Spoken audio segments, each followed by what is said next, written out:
शिवाजी राजे सुद्धा दादा कथा कीर्तनामध्ये येऊन बसायचे. कुणाच्या कीर्तनाला? तुकोबरायांच्या कीर्तनाला. भाग्यवान तुम्ही आहात की संतांची जयंती, देवाची जयंती, पुण्यतिथी, उत्सव वगैरे आपण सर्व गाव एकत्रित येऊन साजरा करता. नाहीतर काय मग आपण नुसतं त्यांच्या जयंत्या पुण्यतिथ्या साजरा कराव्यात. आणि त्यांचे विचार, खरे तर त्यांचे विचार आपण जोपासायला पाहिजे. संतांचे विचार हे आपल्यासाठी फार फार गरजेचे आहे. परंतु आज फक्त आपण त्यांच्या जयंत्या आणि पुण्यतिथ्या साजऱ्या करतो. आजही आपल्याला असं वाटतं, हे विश्वची माझे खार, ऐसी मती जयाची स्थिर, किंबहुना चराचर आपणची जाहला. असे म्हणणारे, विश्वाची काळजी पाहणारे संतश्रेष्ठ ज्ञानेश्वर महाराज पुन्हा आले पाहिजे. पुन्हा स्वामी विवेकानंद आले पाहिजेत. अमेरिकेमध्ये जाऊन बंधू आणि भगिनींनो असे म्हणून साद घालणारे. पुन्हा एकदा भारत पेटला पाहिजे धर्मसंस्कृतींच्या विचारांनी. एखादे कर्मवीर पुन्हा आले पाहिजेत. शेताच्या बांधावर गुजराण करणाऱ्या शेतकऱ्याच्या मुलाला मेडिकलला पाठवण्यासाठी. सावरकर पुन्हा आले पाहिजेत. फुले पुन्हा आले पाहिजेत. आले पाहिजेत. मग आपण काय करतो? ज्ञानेश्वरांनी द्यावं. राज्य शिवाजींनी निर्माण करावं. आणि आपण नुसतं त्यांच्या जयंत्या पुण्यतिथ्या साजऱ्या कराव्यात. त्यांचे विचार आत्मसात करा. आणि मग राज्याची बेदरकार अवस्था बघितली की आम्हाला असं वाटतं की शिवाजींचं राज्य असायला हवं होतं. म्हणजे 350 वर्षापूर्वी माझ्या राजांनी जे राज्य त्या ठिकाणी स्वराज्य निर्माण केलं, एवढं कर्तृत्व गाजवलं, एवढं कर्तृत्व केलं, तरी सुद्धा आज आम्हाला शिवाजी राजांची गरज पडते. हा तर आमच्या राजांचा पराभव आहे दादा. नाही विचारसार जोपासता आला आम्हाला, नाही पेलवता आला आम्हाला, पराभूत झालो आम्ही. आपल्याला असं वाटतं शाहू असायला हवे होते. त्यांच्या राज्यात त्यांनी नाही केलं का? नाही पेलवता आला आम्हाला. अहो, आज आमच्या घरामध्ये शिवाजी राजांचे फोटो आहेत. आमच्या घरामध्ये शिवाजी राजांचे पुतळे आहेत. किती विचार घेतले आम्ही त्यांचे? विचार घेतला शून्य. त्यांच्या घरात फोटो पुतळे एवढ्या करता की येणाऱ्या जाणाऱ्या लोकांना कळावं की आम्ही 96 कुळी मराठा आहोत. किती घेतले समतेचे वारसदार आम्ही. आमच्या घरात फुल्यांचे फोटो. विचार घेतले शून्य. वाईट त्याचं वाटतं की कधी जर आपण आळंदीला गेलात तर बघा, आळंदीला गेल्यानंतर त्या ठिकाणी ज्ञानेश्वरांच्या पादुकांवर लखलखाट दिसेल प्रकाशाचा. परंतु ज्ञानाचा प्रकाश पसरवणारा माझा ज्ञानोबा मात्र तिथे भेटत नाही. आजही आपण देहूला गेलात तर आजही ती इंद्रायणी संथ वाहतीये दादा, संथ वाहती आहे. पण त्या इंद्रायणीच्या काठावरती अमृतवाणी फुलवणारा माझा तुकोबा मात्र तिथे भेटत नाही. अहो, आज गाड्यांची संख्या भरपूर झाली. अल्टो आली, इंडिका आली, इंडिगो आली, स्विफ्ट डिझायर आली, बऱ्याच गाड्या आल्या. पण समाजाच्या कल्याणासाठी, जगाच्या कल्याणासाठी जगभ्रमंती करणारा माझा संत नामदेव आज कुठल्याच रस्त्यावर भेटत नाही. हीच फार मोठी अडचण आहे. अलीकडे लोकांकडे भरपूर पैसा आला, अब्ज कोटी करोडपती भरपूर झालेत. परंतु एक फुटकं गाडगं आणि एक झाडू एवढी ज्याची इस्टेट होती, परंतु जो गावागावासाठी स्वच्छतेची श्रीमंती बहाल करत गेला, असे माझे संत गाडगे बाबा आज कुठल्याच गावात दिसत नाही दादा. फार मोठी अडचण आहे. बघा तुम्ही, शाली पांघरणारे भरपूर झाले. थंडीच्या दिवसामध्ये अनेक लोक शाली वाटतात. शाली पांघरणाऱ्यांची संख्या भरपूर आहे. परंतु येणाऱ्या जाणाऱ्याच्या अंगावरती प्रेमाची शाल पांघरणारा माझा संत कबीर कुठे भेटत नाही. बगायतदार भरपूर झाले, तंत्रज्ञानाने भरपूर प्रगती झाली, परंतु कांदा गुडा भाजी अवघी विठाई माझी, अवघी विठाई माझी असे म्हणणारे माझी सावतामाडी आज कुठल्याच शेतात भेटत नाही. अलीकडे पलीकडे राजे भरपूर झाले, परंतु लोक माणसाच्या डोईवरती सुखाचं छत्र ठेवण्यासाठी आपलं आयुष्य खर्च घालणारा माझा राजा शिवछत्रपती कुठं दिसत नाही, ही फार मोठी अडचण आहे.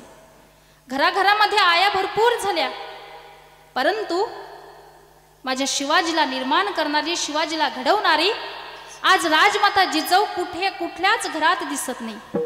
फार मोठी अडचण आहे. मग काय संस्कार टाकतो आम्ही? असं वाटतं आपल्याला एखाद्या वेळेला की आपल्या पोटी ज्ञानेश्वर यावेत, आपल्याला वाटतं आपल्या पोटी विवेकानंद जन्माला यावेत. आणि असं जर वाटलं असतं ना दादा, तर खरोखर आजच्या मुलाची नावं असतील ना, ज्ञानेश्वर, तुकाराम, विवेकानंद, किती मुलांची नावं आहेत. नाव असतं मुलाचं अक्षय, आणि मुलगा 30व्या वर्षी क्षयानं जातो. कशाचा अभाव? संस्कारांचा अभाव. अहो, आमच्या राजमाता जिजाऊने शिवाजी महाराजांना घडवलं. कशा प्रकारे? तर त्यांनी रामायण महाभारतातल्या कथा आमच्या शिवाजी राजांना सांगितल्या, आणि त्यावेळेस कुठे स्वराज्य निर्मातक माझे शिवाजी राजा घडले. कारण जिच्या हाती पाळण्याची दोरी ती जगाला उद्धारी. बघा, आमच्या तुकोबरायांनी भक्तिमार्ग स्वीकारला, आणि लोक माणसाच्या डोईवरती सुखाचं छत्र ठेवण्यासाठी माझ्या शिवाजी राजांनी राजमार्ग पत्करला. मार्ग एकच आहे, दिशा एकच आहे, ध्येय एकच आहे, फक्त मार्ग वेगवेगळे आहेत. तुकोबरायांची ती कीर्तनवाणी माझ्या राजांनी ऐकली. तुकोबरायांची वाणी म्हणजे अगदी रसाळ आणि मधुर, आणि ती वाणी आमच्या तुकोबरायांनी ऐकली. छत्रपती शिवाजीराजांनी तुकोबरायांची वाणी ऐकली. बघा, छत्रपती शिवाजीराजे हे तुकोबरायांच्या कीर्तनामध्ये येऊन बसायचे, खाली मान घालून बसायचे, आणि आमच्या तुकोबरायांनी आता प्रस्तावना मांडली की ज्याच्या अंगामध्ये 5 गुण आहेत त्याला राजा म्हणतात. आता अवघड झालंय की नाही हो? अहो, म्हणजे राजे हे समोर बसलेले होते, आणि राजाच्याच बाबतीत बोलणं की विष्णुमय जग वैष्णवांचा धर्म, भेदा भेद भ्रम अमंगळ, की भेदाचं या ठिकाणी जो अधिकारी नाही, जो अभेद आहे तोच काल्याचा अधिकारी आहे. छत्रपती शिवाजीराजे समोर बसलेले आहेत. तुकोबरायांनी प्रस्तावना मांडली, ज्याच्या अंगात 5 गुण त्याला राजा म्हणतात, आणि कोणते गुण ते सांगायला आमच्या तुकोबरायांनी सुरुवात केली. की 1, राजा हा तरुण पाहिजे. 2, राजा हा संपत्तीवान पाहिजे. 3, राजा हा विद्वान पाहिजे. 4, राजा हा कीर्तिवान पाहिजे. आणि 5, राजा हा दयावान पाहिजे. अहो, आमच्या तरुण संपत्तीवान ज्ञानोबरायांना सुद्धा दादा राजा म्हटलं गेलं, परंतु कुणांचा राजा? ज्ञानियांचा राजा गुरु महाराज, ज्ञानियांचा राजा गुरु महाराज.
परंतु कुणाचा राजा? न्याणियांचा राजा गुरु महारावा. कारण अज्ञानांचा राजा तर कोणीही व्हायला तयार आहे, परंतु ज्ञानियांचे राजे बर का. मग ज्ञानोबरायांना जर राजा म्हटल्या गेला तर त्यांच्या अंगामध्ये 5 गुण होते का? काही शंका आहे का? राजा कसा पाहिजे? राजा तरुण पाहिजे. आता राजा जर तरुण पाहिजे तर आमचे ज्ञानोबराय त्यांच्या वयाच्या बाबतीत जर तुम्ही विचार केला तर महाविष्णू चमत्कार सखा माझा ज्ञानेश्वरा. मूर्तिमंत निर्गुण निराकार ब्रह्म सगुण साकार झाले होते ते कुणाकरिता? आपल्याकरिता. चला पुढे मग. तरीही तुकोबरायांच्या बाबतीत ते तरुण आहेत, कारण त्यांनी 16व्या वर्षी ज्ञानेश्वरी लिहिली. 16व्या वर्षी त्यांचा समाधीचा विचार, परंतु 22 वर्ष पूर्ण. मुक्ताईनी, सोपानांनी, निवृत्तीनाथांनी 2-2 बोट वरती केले. अरे दादा, आमच्याकरिता तुम्ही 2-2 वर्ष वाढवा. आता प्रत्येकाने 2-2 बोट वरती केल्यानंतर किती वर्ष वाढले? एकूण 6 वर्ष वाढले. 16 आणि 6 एकूण 22 वर्ष पूर्ण. पण त्या 2 बोटांचा दुसरा अर्थ असाही होता की त्या ठिकाणी त्या काळाला सांगितलं की जोपर्यंत चंद्र आणि सूर्य आहेत तोपर्यंत तू यायचं नाही. मग ज्ञानोबराय तरुण आहेत का नाही? राजा कसा पाहिजे? तरुण पाहिजे. ज्ञानोबराय तरुण आहेत. राजा हा संपत्तीवान पाहिजे. आता राजा जर संपत्तीवान पाहिजे तर ज्ञानोबराय संपत्तीवान होते का? हो होते. केवळ ज्यांना मागून खावं लागलं पण लोकांनी तेही खाऊ दिलं नाही, झोडीमध्ये माती कालवली, परंतु त्यांची संपत्ती आहे ना दादा. कोणती? जयाची द्वारी सोड्याचा पिंपळा अंगी आई से बाळा रेडा बोले. जयाच्या द्वारी सोन्याचा पिंपळ. आता मला तुम्ही सांगा की ज्याच्या द्वारात सोन्याचा पिंपळ आहे ते काय कमी आहे का? हो. पण या ठिकाणी वाच्यार्थ वेगळा आणि लक्षार्थ वेगळा. आता उदाहरणार्थ एखाद्याला आपल्या मुलीचं लग्न करायचं आहे, मग त्या वेळेला त्याने ठरवलं आपण रातच्या टायमाला आळंदीला जाऊ ज्ञानोबरायांच्या द्वारामध्ये आणि तिथून 2-3 डक्से तोडून आणू सोन्याचे. जमेल का? हो जमेल. म्हणून वाच्यार्थ वेगळा आणि लक्षार्थ वेगळा. मला सांगा मावशी, नळाला जर पाणी आलं तर तुमच्याकडे काय म्हणतात? काय म्हणतात? नळ आले, नळ आले, नळ आले असंच म्हणतात ना? मग आमच्याकडे असंच म्हणतात, नळ आले, नळ आले, नळ आले. मग मला तुम्ही सांगा, मला प्रश्न पडतो की नळ का कुठं कोणा गावाला गेले होते का? हो की नळ आले, नळ आले, नळ आले? नाही दादा, नळ तर तिथेच आहे. मग नळाला पाणी आलं. नळ आले हा झाला वाच्यार्थ आणि नळाला पाणी आलं हा झाला लक्षार्थ. एका ठिकाणी काय झालं बघा, एकाची आई वारली. आता आई वारल्यानंतर रडायला नको का? माय ना ती शेवटी. मग ह्याने काय केलं? रडायला सुरुवात केली. तेव्हा आता कारण ज्या आईने त्याच्यासाठी हाडाचं काढून रक्ताचं पाणी केलं ती आई गेली. कारण स्वामी त्यांनी जगाचा आई विना भिकारी. बघा, ज्या दिवशी तुमच्या जीवनातून तुमचे आई वडील निघून जातील ना, त्या दिवशी कळेल तुम्हाला आई बापाचं महत्व. परंतु आपलं तर असं झालंय, 4 तांदूळ डोक्यावर पडले, बायको घरात आली की कधी आई वडिलांना विसरून गेलो कळतच नाही. हो मुलांना, अहो आमची संस्कृती तरी काय आहे? मातृदेव भव पितृदेव भव अशी म्हणणारी आमची ही संस्कृती, आणि त्यांचेच आई वडील आज वृद्धाश्रमात राहतात. आणि खरं सांगायचं झालंच बघा, वृद्धाश्रमात राहणाऱ्या आई वडिलांची संख्या जास्तीत जास्त कुणाची असेल तर ती शिकल्या सवरलेल्यांची. शिकल्या सवरलेले लोक जे असतात तेच आपल्या आई वडिलांना वृद्धाश्रमात टाकतात. शेतकरी मुलगा कधीच आई वडिलांना वृद्धाश्रमात टाकत नाही, ही वस्तुस्थिती आहे. एखाद्या वेळेला जर तुम्ही वृद्धाश्रमाला भेट देऊन बघा, आणि त्या वृद्धाश्रमात खितपत पडलेल्या त्या आई वडिलांना विचारा की काय हो, तुमचा मुलगा काय करतो. त्यावेळेला ते सांगतील की माझा मुलगा ॲडव्होकेट आहे, माझा मुलगा प्राध्यापक आहे, माझा मुलगा डॉक्टर आहे, माझा मुलगा इंजिनियर आहे. पण त्या वृद्धाश्रमात खितपत पडलेलं एकही जोडपं तुम्हाला असं म्हणणार नाही की माझा मुलगा अडाणी शेतकरी आहे. कारण शेतकऱ्याचे आई वडील कधीच वृद्धाश्रमात जात नाही, ही वस्तुस्थिती आहे. मग कुणाचे जातात? शिकल्या सवरलेल्यांचे. मग काय घेतलं आम्ही शिक्षणातून? हे धडे घेतले का आम्ही शिक्षणातून? डिग्री मिळवली याचा अर्थ आम्हाला जगातलं सगळं काही येतं? नाही दादा. अहो, तुम्ही तुमच्या आई वडिलांनाच जर त्या ठिकाणी सांभाळत नसाल तर तुमच्या डिग्रीला, तुमच्या पदवीला त्या ठिकाणी काहीच उपयोग नाही. एक वेळचा प्रसंग असा की ज्या वेळेला कुलगुरूंच्या विद्यापीठांच्या त्या ठिकाणी मुलाखती झाल्या, त्यावेळेला डॉक्टर APJ अब्दुल कलाम आणि डॉक्टर माशेलकर ते निवड समितीमध्ये होते. कुलगुरू पदाची निवड होती आणि एक एक उमेदवार येत होता.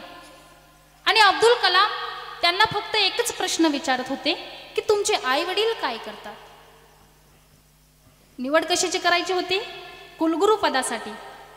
आणि कलामजी प्रश्न काय विचारतात? तुमचे आई वडील काय करतात. माशेलकरांना काही कळेना की निवड करायची आहे कुलगुरू पदासाठी आणि प्रश्न काय विचारतात? तुमचे आई वडील काय करतात. त्यावेळेला विचारलं माशेलकरांनी कलामांना की काय हो, तुम्ही काही प्रशासकीय क्षेत्रातील विचारा, शैक्षणिक क्षेत्रातील विचारा, कुलगुरू पदासाठी निवड आहे आणि तुम्ही हे काय विचारता की तुमचे आई वडील काय करतात. त्यावेळेला अब्दुलजी कलाम कडाडले की अहो म्हणे, जो माणूस आई वडील सांभाळू शकत नाही तो माणूस विद्यापीठ काय सांभाळणार. मग काय समाज घडतोय आम्ही? हेच घेतलं का आम्ही आमच्या शिक्षणातून? आई वडिलांना जर आपण सांभाळत नसेल तर त्या ठिकाणी सांगायचा एकच मुद्दा की आपल्या शिक्षणाला काहीच महत्व नाही. अरे जिंदगी में पैसों से सब कुछ मिल सकता है, जिंदगी में पैसों से सब कुछ मिल सकता है, पैसों से खाना मिल सकता है, लेकिन बाजार में कभी भूख नहीं खरीद सकते. आपके पास पैसा है तो आप अच्छा बिछाना खरीद सकते हैं, लेकिन बाजार में कभी नींद नहीं खरीद सकते. आपके पास पैसा है तो आप अच्छे अच्छे किताबें खरीद सकते हैं, लेकिन बाजार में कभी ज्ञान नहीं खरीद सकते. उसी तरह आपके पास पैसा है तो बहुत अच्छी बीवी मिल सकती है, लेकिन एक बात इस बाजार में नहीं मिलती, उसे माँ बाप कहते हैं, उसे माँ बाप कहते हैं. म्हणून जन्मदात्या आई वडिलांची सेवा करा. मला जर कोणी विचारलं की या जगामध्ये श्रीमंत कोण, तर ज्याला आई वडील आहेत तो श्रीमंत. या जगामध्ये यशस्वी कोण, तर ज्याने आपल्या आई वडिलांची किंमत केली तो. या जगामध्ये विजयी कोण, तर ज्याने आपल्या आई वडिलांचे शब्द पूर्ण केली तो. आणि या जगामध्ये नालायक कोण, तर ज्याने आपले आई वडील वृद्धाश्रमात टाकले तो. आई वडिलांची सेवा करा, तुम्हाला जीवनात कशाचीच कमी पडणार नाही. भक्त पुंडलिकाने काय केलं हो? आई वडिलांचीच सेवा केली. तुम्ही सुद्धा आई वडिलांची सेवा करा, त्यांना वृद्धाश्रमात टाकू नका, एवढीच विनंती आजच्या तरुण मंडळींना माझी आहे बरं का.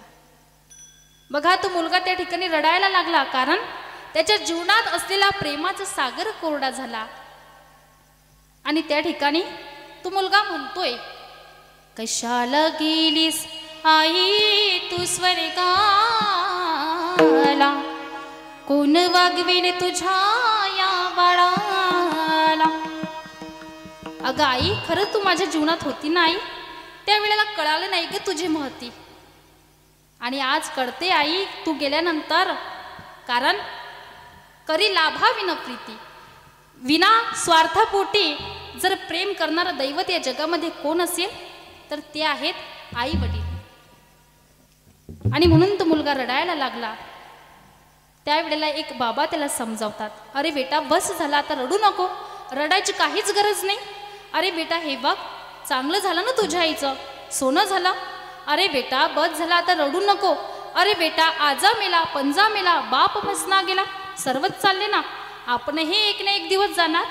अरे मौत से किसी की क्या रिश्तेदारी है, मौत से किसी की क्या रिश्तेदारी है, आज मेरी तो कल तेरी बारी है, बस झाला आता रडू नको, क्या भरोसा आहे इस जिंदगी का. अशा प्रकारे समजावून सांगितलं. रडू नको, अरे बेटा हे बघ चांगलं झालं तुझ्या आईचं सोनं झालं. आता याने तर तुझ्या आईचं सोनं झालं हा शब्द ऐकल्यानंतर तो रातच्या टायमाला घरी झोपलाच नाही. 12 वाजता बरोबर स्मशानभूमीमध्ये मोठी थैली हातामध्ये बॅटरी सोबत नेली नाही, कारण कदाचित जर कोणी पाहिलंच तर मग आपल्यात हिस्सा पडेल, म्हणून तसाच अंधारामध्ये गेला. आणि त्याने तिथं गेल्यानंतर त्या पूर्ण राखीमध्ये पाहिलं, पण कुठं काय हो एक फुटका मणीही भेटला नाही. तसाच घरी पडत आला आणि ज्या बाबांनी सांगितलं होतं तुझ्या आईचं सोनं झालं, तेव्हा त्या बाबांच्या दरवाजामध्ये जाऊन आणि याने दगड मारायला सुरुवात केली. तेव्हा ते बाबा बाहेर आले, विचारू लागले, म्हणे काय रे भाऊ काय झालं. आता हा म्हणाला काय झालं म्हणजे, अहो 10 माळा तुम्ही गळ्यात घालता, कीर्तन करता, पण लोक चांगलं कीर्तन केव्हा करतील काही सांगताच येणार नाही. आता मला तुम्ही सांगा, त्या बाबांनी तर चांगलं सांगितलं होतं ना तुझ्या आईचं सोनं झालं. बाबा विचारता अरे भाऊ झालं तरी काय. अहो म्हणे तुम्ही सांगितलं होतं ना तुझ्या आईचं सोनं झालं, हे बघा पूर्ण हात राखीने भरले, पण कुठं काय एक फुटका मणीही भेटला नाही, तसाच घरी पडत आलो. तेव्हा ते बाबा त्याला समजावून सांगतात, अरे बेटा तुझ्या आईचं सोनं झालं म्हणजे चांगलं झालं, फजिती होण्यापेक्षा लवकर गेली हे सोनं होणं बरं का. ज्ञानोबरायांनी सुद्धा प्रतिज्ञा केली होती. कोणती प्रतिज्ञा. अवघाची संसार सुखाचा करीन, आनंदे भरीन तिन्ही लोक. आपण एखाद्याला म्हणत नाही का की काय हो काय तुमचं सोन्याचा संसार आहे, म्हणजे आनंदात आहे.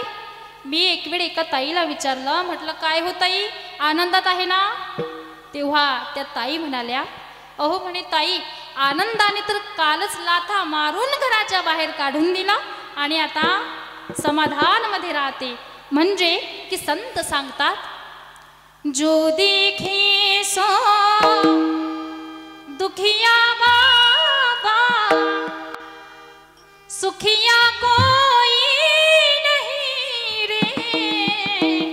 जो देखे सो दुखिया बाबा, सुखिया कोई नहीं रे. राजा दुखिया प्रजा दुखिया, दुखिया दीन बैरागी रे.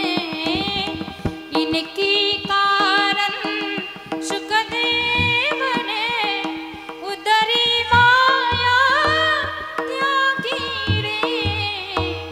जो दिखे सो दुखिया बाबा, सुखिया कोई नहीं रे.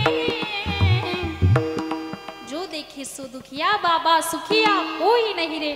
काही खरं नाही, अवघड आहे. तसं सोन्याचा संसार म्हणजे चांगलं होणं, आपलं जीवन हे सफल होणं, भगवंताची प्राप्ती करून घेणं, किंवा जे जन्म आणि मरणाचं बंधन आहे त्यातून मुक्त होणे, बस याला म्हणतात सोन्याचा संसार. राजा तरुण पाहिजे, ज्ञानोबराय तरुण आहेत. राजा संपत्तीवान पाहिजे, त्यांच्या द्वारामध्ये काय आहे याचा विचार करा. राजा विद्वान पाहिजे, राजा बलवान पाहिजे. राजा जर विद्वान पाहिजे, बलवान पाहिजे, तर ज्ञानोबरायांच्या अंगामध्ये कोणते बळ आहे. अंगी ऐसे बळ रेडा बोले, अंगी ऐसे बळ रेडा बोले. बघा लोक सिंहाला शिकवतात, हत्याला शिकवतात, परंतु एखाद्या सर्कसवाल्याने कधीतरी रेड्याला शिकवताना कोणी पाहिलं का हो. पाहिलं. लहान मुलंही सांगतील, कारण त्या रेड्याला शिकवून शिकवून लोक वेडे होण्याची पाळी आली, तरी ते कधीच शिकणार नाही. अहो सर्वांमध्ये निर्बुद्धी प्राणी जर कोणता असेल तर तो आहे रेडा. डांबर रोडाने जर आपण निघालं ना दादा, तर तो रेडा कधीच साईडने चालणार नाही, मधातली त्याची पांढरी रेस त्यानेच तो चालणार. शेवटी ट्रकवाले हे हॉर्न वाजवून वाजवून कंटाळतात, तेव्हा ड्रायव्हरही काही वेळाकरिता खाली उतरतात मोठी काठी त्यांच्या हातामध्ये असते, 4-4, 5-5 काठ्या त्या रेड्याच्या पाठीत घालतात आणि मग तो रेडा मागे वळून पाहतो, हे काय चाललं भारतात, एवढं जड.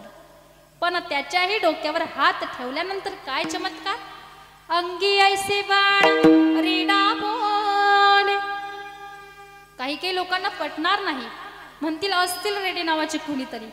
म्हणूनच निडोबरायांनी आणि पुढच्या अभंगामध्ये सांगितलं, म्हैसी पुत्रा मुखी पुलविला